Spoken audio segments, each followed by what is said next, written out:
वालेकुम सलाम जी। जी नवाब साहब। जी मेरा ये सवाल है कि आप मोहम्मद सल्लल्लाहु अलैहि वसल्लम को आखिरी रसूल नहीं मानते इस बारे में, क्योंकि हदीस में भी जनाब ने खुद कहा है कि मैं खातिमुन नबी हूँ, मैं आखिरी नबी हूँ, अल्लाह का आखिरी रसूल हूँ, मेरे बाद कोई नहीं आएगा। ठीक है। और अच्छा आप देख लें हिंदू की किताबों में भी, भगवत गीता और वेद में भी लिखा हुआ है मोहम्मद के बारे में कि आखिरी रसूल हैं। ठीक है जी। ठीक है नवाब अहमद साहब, इस पे हमें गुजारिश ये है कि हम हज़रत अक़दस मोहम्मद मुस्तफ़ा सल्लल्लाहु अलैहि वसल्लम को आखिरी नबी मानते हैं, दिलो जान से इस बात पर यकीन रखते हैं, ईमान रखते हैं।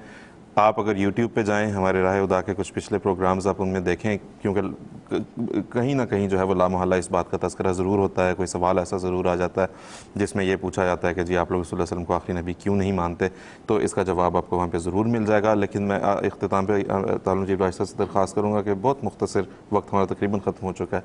जी बात यह है कि जो उन्होंने बात कहनी थी वो कह दी है। बात यह है कि हमारे दिल की हालत अगर कोई जानता है तो अल्लाह ताला जानता है।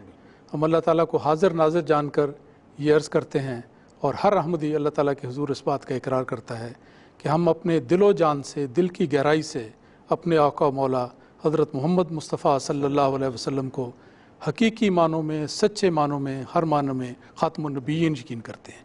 यही आपका मनसब कुरान मजीद में बयान हुआ है, और हमारा कुरान मजीद के इब्तिदा से लेकर आखिर तक एक एक आयत पर, एक एक लफ्ज़ पर, एक एक हर्फ पर ईमान है जिसमें ख़ातमुन नबिय्यीन का अक़ीदा शामिल है। तो हम अहमदियों का यही कहना है, हम तो रखते हैं मुसलमानों का दी, दिल से हैं खुद्दाम ख़त्मुल मुरसलीन। बहुत बहुत शुक्रिया नाज़रीन, इसके साथ प्रोग्राम हमारा आज का अपने इख्तिताम को पहुँचा।